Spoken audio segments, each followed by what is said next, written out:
নমস্কার, আমি অহিন ঘটক। অহিন ঘটকের সাথে কথা পথে আপনাদের প্রত্যেককে স্বাগত জানাই। আজকে আমরা অতিথি হিসাবে পেয়েছি প্রখ্যাত বাচিক শিল্পী, আবৃত্তি প্রশিক্ষক, সঞ্চালক, সম্পাদক এবং লেখক মাননীয় দেবাশিস চক্রবর্তী মহাশয়কে। দেবাশিস দা, আপনাকে আমার চ্যানেলে স্বাগত জানাই। অনেক ধন্যবাদ, নমস্কার। তো আজকে আমরা খুবই ভাগ্যবান, কারণ দেবাশিস দা ওনার অমূল্য সময় থেকে আমাদেরকে সময় দিচ্ছেন। তো ওনার সঙ্গে আজকে আমরা কথা বলবো। তো দেবাশিস দা, আপনার বর্ন অ্যান্ড বট আপ আপনি কোথায়? সবটাই কোলাঘাট এলাকার বড়ডাই গ্রামে, কোলাঘাট ব্লকের বড়ডাই গ্রামে। এখানেই আমার জন্ম, এখানেই বেড়ে ওঠা, এখানেই সব কিছু। তো আপনার এই যে আপনি আবৃত্তি নিয়ে আপনার দীর্ঘ পথ চলা, তো আবৃত্তি শেখা কোন সময়? ছোট থেকেই একদম, যেহেতু বাড়িতে এরকম একটা পরিবেশ ছিল। আমার বাবা একজন বিশিষ্ট কবি ফণীভূষণ চক্রবর্তী, মা খুব ভালো আবৃত্তি করতেন। মা ছিলেন দক্ষিণ চব্বিশ পরগনার ডায়মন্ড হারবার এলাকার সরিষা গ্রামের মেয়ে। মায়ের মধ্যে খুব কালচারাল একটা বেস ছিল, মা খুব ভালো আবৃত্তি করতেন। মায়ের কাছেই প্রথম অনুপ্রেরণা বা শেখা, পরবর্তীকালে বাবা এবং দিদি। মানে সাংস্কৃতিক পরিমণ্ডলের মধ্যেই বেড়ে ওঠা।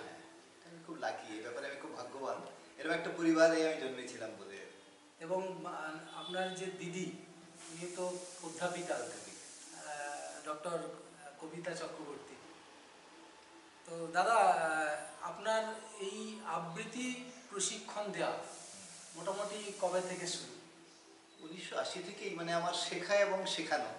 মানে আমি আমার বিখ্যাত গুরু জগন্নাথ বসুর কাছে শিখতে গিয়েছিলাম। তারপর অনেকেই অনুরোধ করলো যে আমার শেখাও, আমাদের এখানে শেখাও, এই ক্লাবে শেখাও, আমাদের বাড়ি। টুকটুক করে করতে করতে 1990 থেকে একদম পুরোপুরি 10 বছর পরে পুরোপুরি এই জগতে চলে এলাম। মানে এই আবৃত্তি প্রশিক্ষণের জগতে আপনি প্রায় কত বছর আছেন?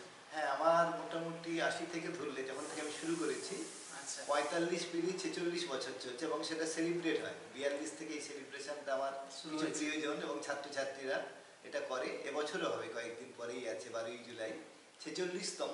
46 বছর হয়ে গেল। বছর, মানে জাস্ট ভাবা যায় না, 46 বছর ধরে এইভাবে, মানে একটা সাধনা বলা যেতে পারে। তো দাদা, বাচিক শিল্পের জগতে দেবাশিস চক্রবর্তী তো একটা খুব বড় নাম।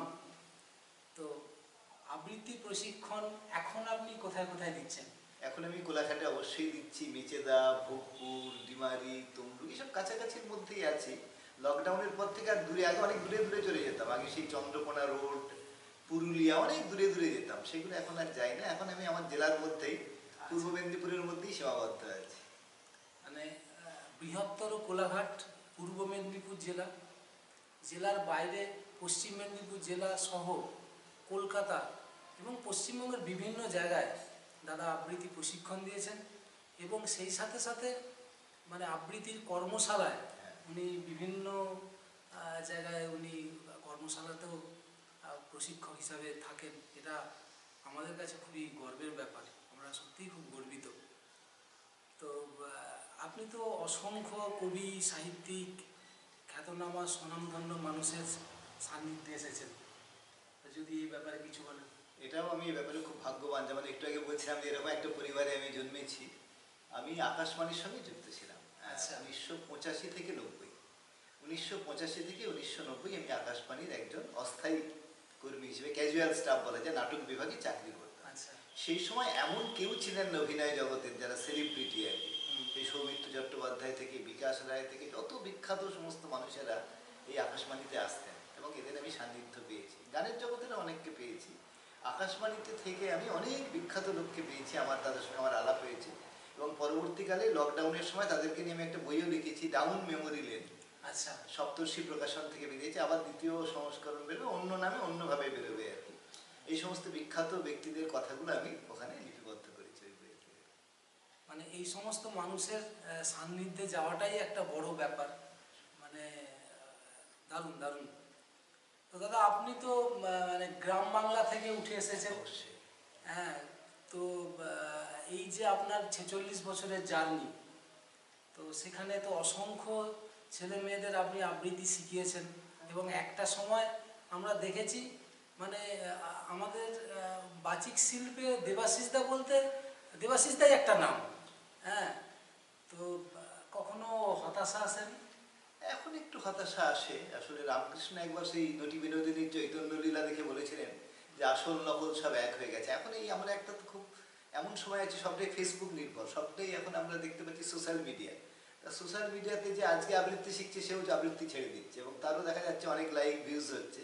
কাজেই সব মানুষের পক্ষে আসল নকলটা খুঁজে নেওয়াটা একটু মুশকিল হচ্ছে, অনেক ভুলভালও দেখতে পাই। আর হ্যাঁ, অনেক দিন ধরেই কাজটা শুরু করেছি আর কি, কাজটা অনেক দিন হয়ে গেল, খুব নিষ্ঠার সঙ্গেই চেষ্টা করেছি।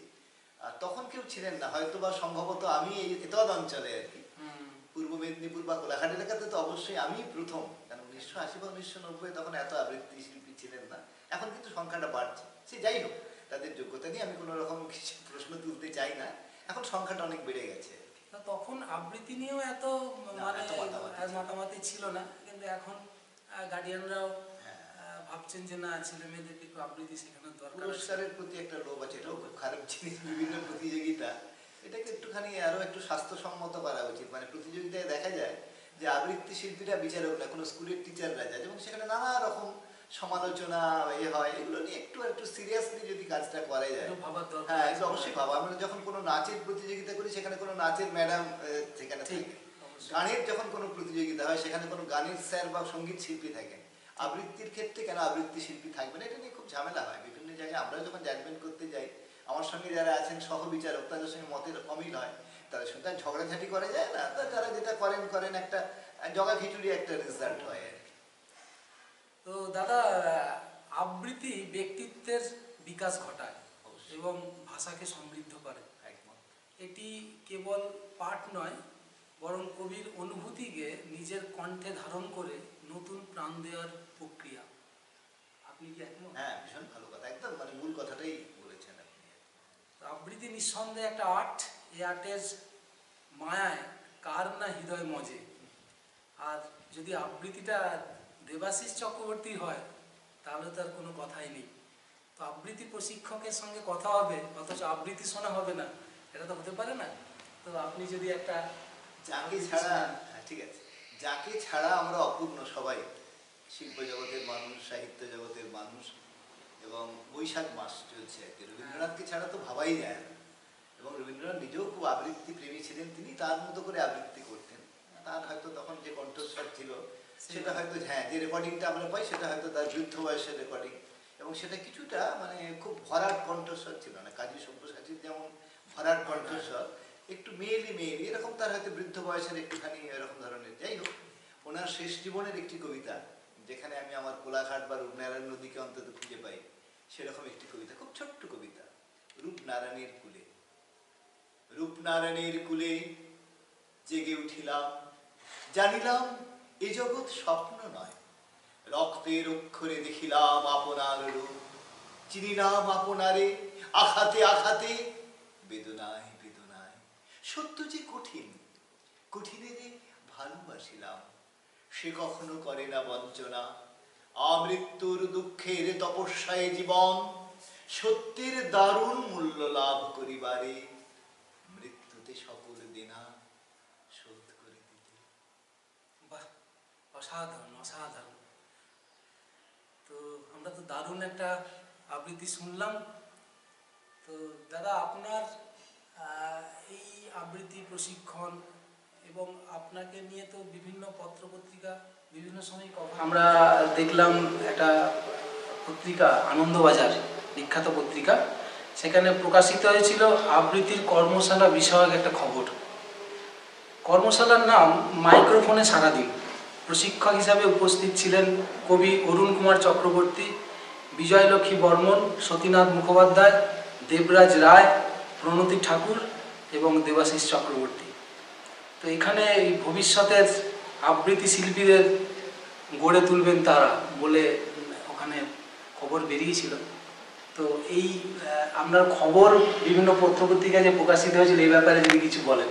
হ্যাঁ, এটাও মানে আমার খুব অবাক লেগেছিল। একবার বেশ কয়েক বছর আগে হঠাৎ একজন ফোন করে বললেন যে আমি আনন্দবাজার পত্রিকা থেকে ফোন করছি, তার নামটা আমি জানতাম। তো ফোন করে বললেন যে আপনার একটা ইন্টারভিউ নিতে চাই। আমি খুব অবাকই, তার সঙ্গে আমার ব্যক্তিগত আলাপ ছিল না।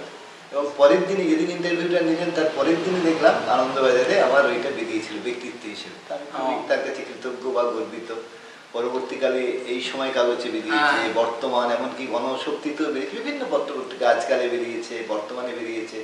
তো এটা আমার কাছে একটা খুব মানে খুব আনন্দের ব্যাপার, বা এটা আমার উপরি পাওনা বলা যায়। এবং আমরাও যখন পড়ি খুবই আনন্দ পাই এবং খুব গর্বও লাগে যে আপনার মতো একজন আবৃত্তি প্রশিক্ষকের আমরা নিতে পারছি, সাক্ষাৎকার নিতে পারছি। তো দাদা, আপনার আবৃত্তি প্রশিক্ষণ দেওয়া এটা একটা দিক, কিন্তু আমরা যেটা আরেকটা ব্যাপার জানি সেটা হচ্ছে মঞ্চ সঞ্চালনা। কারণ আমরা দেখেছি যে যখন বড় বড় কোনো অনুষ্ঠান হয়, বেশ আলোয় ঝলমলে স্টেজ, কোনো বড় সেলিব্রিটি আসছেন বা কোনো বড় শিল্পী আসছেন, তখন মঞ্চ সঞ্চালনা করবেন কে না দেবাশিস চক্রবর্তী। তো সুদক্ষ মঞ্চ সঞ্চালক হিসাবে আপনি তো দীর্ঘদিন কাজ করেছেন, তো যদি কোনো স্মরণীয় ঘটনা। স্মরণীয় ঘটনা তো আছে। আমি অনেক বছর আগে দেউলিয়ার কাছাকাছি একটা জায়গায়, বেশ 85 মানে 1985 সাল হবে, কোনো একটি অনুষ্ঠানে আমি আবৃত্তি করার জন্যই গেছিলাম। কিন্তু সংগঠকদের কি মনে হলো, একজন শিল্পীও আমার কথা খুব বললেন যে একে দিয়ে অ্যাঙ্কারিং করানো হোক। সেই আমার প্রথম অ্যাঙ্কারিং করা বলা যায়, মানে এমনি করেছি কিন্তু একটা বড় অনুষ্ঠানে অ্যাঙ্কারিং করা, এবং সঙ্গে সঙ্গে ভেবে নিচ্ছি কিভাবে বলা যায়, কিভাবে বললে ব্যাপারটা আরেকটু আকর্ষণীয় হয়। সেটা 5-20 অনুষ্ঠান ছিল, কেউ পল্লী গীতি গাইবেন, কেউ আধুনিক গাইবেন, এই ধরনের শিল্পীরা ছিলেন। তো সেটা মোটামুটি বোধহয় হিট করেছিল।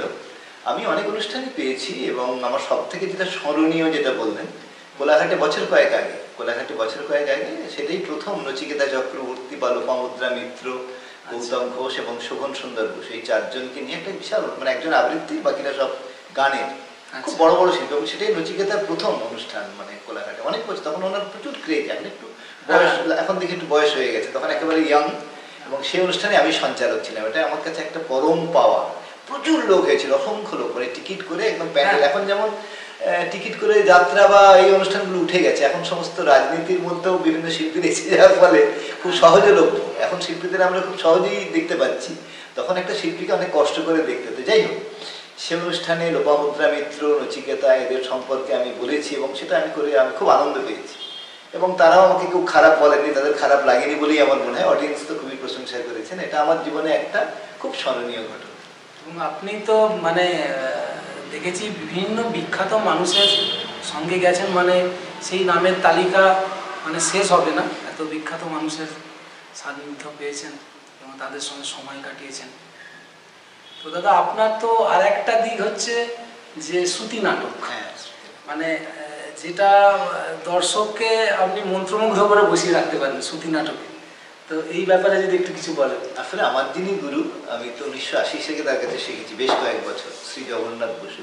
ওনাকে বলা যায় শ্রুতি নাটকের কিংবদন্তের, মানে এই জগতের উনি একেবারে বলা যায় 1 নম্বর। তো ওনার কাছে আমি আবৃত্তি শিখতেই গিয়েছিলাম, কিন্তু আস্তে আস্তে দেখলাম যে শ্রুতি নাটকের প্রতি ওনার ওই শ্রুতি নাটক পরিবেশন দেখে, এবং উনি শেখাচ্ছেন সেগুলো দেখে আমার এত মানে ওটার প্রতি ভালো লাগা জন্মে গেল। আমি বাড়িতে এসে প্র্যাকটিস করতাম, এবং ওখানে কিছু ক্লাসও করেছি, শ্রুতি নাটকের ক্লাসও করেছি, এবং আমি শুনতাম। তারপর যখন ওনারই সৌজন্যে আমি রেডিওতে একটা সুযোগ পেলাম 1985 থেকে 1990, 5 বছর আমি আকাশবাণী নাটক বিভাগে কর্মী ছিলাম। তখন আমি সমস্ত এগুলো দেখতাম, যখন এই রিহার্সালগুলো হতো এবং রেকর্ডিং, প্রত্যেকটা রেকর্ডিং সামনে থেকে দেখেছি কোন শিল্পী কিভাবে মাইক্রোফোন ব্যবহার করছে, কিভাবে তারা কথা বলছেন, চোখের সামনে থেকে সবকিছু, মানে হাতে কলমে দেখা, মানে গলাটা কোথায় কমাচ্ছেন, যখন হয়তো খুব আবেগতাড়িত ভাবে কথা বলছেন আর কি, তখন হয়তো বলছেন বিশ্বাস করো, আস্তে আস্তে মাইক্রোফোনের সামনে যাচ্ছেন, আবার যখন রেগে যাচ্ছেন না হতে পারে না, মাইক থেকে অনেকটা দূরে বলছেন। এই যে ইউজ অফ মাইক্রোফোন, কখনো কাছে কখনো দূরে, গলাটাকে বিভিন্ন স্কেলে, গান শিল্পীদের যেভাবে লাগে, সঙ্গীত শিল্পীদের আর কি, গলাটাকে কত রকম স্কেলে সূক্ষ্ম, কত রকম কারুকাজ, সেগুলো দেখে দেখে শেখা আর কি। এটা আমাকে খুব ইন্সপায়ার করেছে, এবং পরবর্তীকালে আমিও শ্রুতি নাটক করার চেষ্টা করেছি। আমার তো একটা রেকর্ডও আছে, এখন তার সব চলে না, এখন ইউটিউবের যুগ। আমার ওই সিডি 3খানা শ্রুতি নাটকের সিডি আছে। তো দাদা, তো আপনি তো প্রশিক্ষণ দিচ্ছেন বিভিন্ন জায়গায়, তো এখন বর্তমানে আপনি প্রশিক্ষণ দিচ্ছেন, আর দীর্ঘদিন ধরে প্রশিক্ষণ দিয়েছেন, আগেও দিয়েছেন। তো এই আগের যে সময় এবং বর্তমান যে সময়, কোনো তফাৎ দেখতে পারেন? অনেক তফাৎ, একদম পাল্টে গেছে। একটু আগে আমি বলছিলাম যে তাই যে আমাদের সোশ্যাল মিডিয়া এসে গিয়ে কিন্তু হয়তো কিছু সুবিধে হয়েছে, অসুবিধাটাও কম হয়নি। মানে এখন সবাই মানে শেখার দিকে আগ্রহটা কম। আমরা কিন্তু অনেক কষ্ট করে শিখতে, এখন তো সব অনলাইনে ক্লাস, অনলাইনে কি ক্লাস হয় আমার তো মাথায় ঢোকে না। অনলাইনে ঠিক হয় না আমার মনে হয়, মানে হয়তো কিছুটা হয়, কিন্তু একটা মানে গুরুমুখী বিদ্যা, গুরুর সামনে বসে যে শেখা, আর আমি ওই মোবাইলে অনলাইনে শিখে নিলাম। তা তখন আমরা অনেক সময় দিয়েছি, আমরা শিখতে যেতাম, সকালবেলা যেতাম, বিকেলবেলা আসতাম, সারাদিন ওই রাস্তাঘাটে যা খাবার যুক্ত শিখতাম, খুব মন দিয়ে শুনতাম। এখন কেউ শিখতে যায় না, সবাই শেখার প্রতি যে মনোযোগ সেটা নেই। এখনকার প্রজন্ম শুধু কতগুলো প্রতিযোগিতায় অংশগ্রহণ করলো, কত পুরস্কার পেলো, কত বেশি আজকে শিখতে হলো, পরের দিন দেখছি তাকে ফেসবুকে সে ছেড়ে দিয়েছে, মানে তার শেখা কমপ্লিটই হলো না আর কি। এইরকম এই ব্যাপারটা খুব, এই যে এগুলো যে একটা সাধনার ব্যাপার সেটা একদম কমে গেছে। মানে আজকে শুরু করেই কালকে পুরস্কার চাই, কালকে এমনও ঘটনা ঘটেছে, মানে আমি নাম বলতে চাই না, একবার একটা বাচ্চা আমার কাছে শিখছিল, সেই সময় দূরদর্শনের কোনো একটি চ্যানেল থেকে ফোন এসেছিল, রূপসী বাংলা একটা চ্যানেল থেকে ফোন এসেছিল যে ওদের একটা অডিশন আছে। তো ও নতুন শিখতে এসে, আমি বললাম দিয়ে দাও, সে অডিশন দিয়ে দেয় এবং কোনোভাবে চান্সও পেয়ে যায়। মানে আমার কাছে প্রথম দিন শিখতে এলো, পরের দিন সে দূরদর্শনে গিয়ে প্রোগ্রাম করে, তারপর কিছুর পরে ছেড়ে দিল। মানে সে তো পেয়েই গেল, সে তো গাছে না উঠতেই এক কালি আমরা বলি, সে প্রথম দিন শিখতেছি, পরের দিন টিভিতে চান্স পেয়ে গেল, সে আর কয়েক 2-4টে ক্লাস করে ছেড়েই দিল। ঠিক আছে দাদা, যারা এখন ধরুন আবৃত্তি শিখছে এবং যারা আগামী দিনে শিখতে চায়, তাদের জন্য আপনি কি মেসেজ দেবেন? আমি বলবো যে একটু নিষ্ঠাবান হওয়া উচিত, একটু শেখার দিকে মনটা দেওয়া উচিত আর কি। মানে প্রথমেই আমি পুরস্কারের দিকে কেন যাব, প্রতিযোগিতায় আমি যাব না। আর যেভাবে গান শিখতে হয় সেইভাবে গলাটাকে ঠিক মতো ভাবে তৈরি করা, কণ্ঠের অনুশীলন আছে, উচ্চারণ। আমাদের মেদিনীপুর জেলার একটা মস্ত বড় প্রবলেম হচ্ছে উচ্চারণ আর কি। এখানে শয়ের তফাৎ, এই যে এরকম একটা মানে বিকৃত শয়ের যে উচ্চারণ এরকম হয়। তারপর অনেকে রফলা রি এগুলো ঠিক মতো বলে না আর কি। রবীন্দ্রনাথ আর রফলাটা বললো না, রেফ বললো না, রি বললো না, এগুলো একটু শুনতে হবে, অনেক বেশি শোনা দরকার। ভালো শিল্পী হতে গেলে, যেমন যারা লেখক, যেহেতু ওয়াহিদবাবু নিজেও লেখালেখি করেন, একজন লেখককে অনেক বেশি পড়তে হয়, সবসময় পড়াশোনার মধ্যে থাকতে হয়। তেমনি একজন যারা শিল্পী, বাচিক শিল্পী বা তাদের শুনতে হয়। ভালো যারা করেছেন, কাজী সব্যসাচী, শম্ভু মিত্র, গৌরী ঘোষ, এরকম অনেক উল্লেখযোগ্য আবৃত্তি শিল্পী আছেন আমাদের, প্রদীপ ঘোষ, তাদেরগুলো শুনতে হবে। শুনে নিজেকে তৈরি করে এবং ভালো জিনিসটা, মহিতলাল মজুমদার বলেছিলেন যে সৎ সাহিত্য পাঠ ব্রহ্ম আস্বাদনের মতো। এমনি এই ভালো জিনিসগুলো শুনতে হবে, শুনে নিজেকে তৈরি করতে হবে এবং সঠিকভাবে শিখতে হবে। সহজেই শর্টকাট কোনো রাস্তা নেই, আমি আজকে না শিখেই কালকে শিল্পী হয়ে গেলাম, এই ব্যাপারটা থেকে শর্টকাটে কিছু হয় না। আমি খুব দুঃখিত, মানে এখনকার এই অবস্থাটা দেখে খুব দুঃখিত। এখন কিরকম যেন একটা ডামাডোলের বাজার চলছে, এটা নিয়ে একটু ভাবা দরকার আমাদের। গার্জেনদেরও এই ব্যাপারগুলো ভাবতে হবে। আমি মানে মানে কার কাছে আমি আমার ছেলেকে শিখতে পাঠাবো, তিনি কিছু জানেন কিনা আদৌ। এই যে সংস্কৃত উচ্চারণ কত পণ্ডিত করেন, যেহেতু এনার বাবা একজন পুরোহিত তাই বলছি। বীরেন্দ্রকৃষ্ণ ভদ্রের যে উচ্চারণ, কত লোকই তো ওই মহিষাসুর মর্দিনীতে অংশগ্রহণ করে, উত্তম কুমারকে দিয়ে করানোর চেষ্টা হয়েছিল, গোবিন্দ গোপাল মুখোপাধ্যায়, কিন্তু বীরেন্দ্রকৃষ্ণ ভদ্র অত্যন্ত আন্তরিকভাবে করেছিলেন বলে এখনো সেই আশ্বিনের শারদ ও প্রাতে আমাদের কানে বেজে, ও কোনোদিন পুরোনো হবে না। যতদিন মানুষ বেঁচে থাকবে ওই মহালয়াই চলবে। মানে আমরা ওই মহালয়া পাঠ শোনার জন্য সারা বছর অপেক্ষা করে বসে থাকি। ওই এক বছরই চেঞ্জ হয়েছিল এবং তার জন্য ভাঙাভাঙি একটা বিরাট আন্দোলন হয়েছিল সারা দেশ জুড়ে। তারপর থেকে আবার আমরা মহিষাসুর মর্দিনী শুনছি এবং এটা সারা জীবন অমর হয়ে থাকবে। নিষ্ঠার সঙ্গে কাজটা করতে হবে। মানে আমি প্রথমেই কি পাবো ওটা ভাবলে হবে না, আমাকে শিখতে হবে, শেখার পর আর ভাবতে হবে না, আপসেই এসে যাবে। দাদা, আমরা একদম শেষের দিকেই প্রায় এসে গেছি। তো আপনি তো সারা জীবনে প্রচুর সম্মাননা পেয়েছেন বিভিন্ন জায়গাতে। কটা কথা বলবো, মানে দাদার তো সম্মাননা পাওয়ার শেষ নেই। তো আমরা এখানেই কয়েকটা দেখছি যে মেদিনীপুরের গর্ব 2020, এটা বলা যায় আমার একটা অন্যতম সেরা একটা অ্যাওয়ার্ড বলা যায় আর কি। 2020-তে আমাকে মেদিনীপুরের গর্ব বলে সম্মান, আরও অনেকে পেয়েছেন পরবর্তীকালে। তারপর এখানে আমরা দেখছি যে চুচুড়া হুগলি কবিতা এবং শ্রুতি নাটক উৎসব, সেখান থেকে আপনাকে সম্মাননা জানিয়েছেন। তো এরকম অসংখ্য সম্মাননা দাদা পেয়েছেন। তো সেই জন্য আমাদের চ্যানেলের পক্ষ থেকেও আমরা ওনাকে অভিনন্দন, শুভেচ্ছা এবং শ্রদ্ধা জানাই। তো ওনার ফেসবুকে গেলে আপনারা অসংখ্য ভালো ওনার সম্পর্কে তাদের কমেন্টস আপনারা দেখতে পাবেন।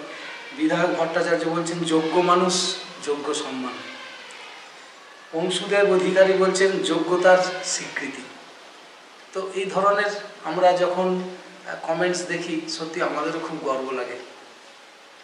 তো আমরা দাদাকে আজকে আমাদের সঙ্গে পেয়ে খুবই ভালো লাগলো, খুবই আনন্দ লাগলো।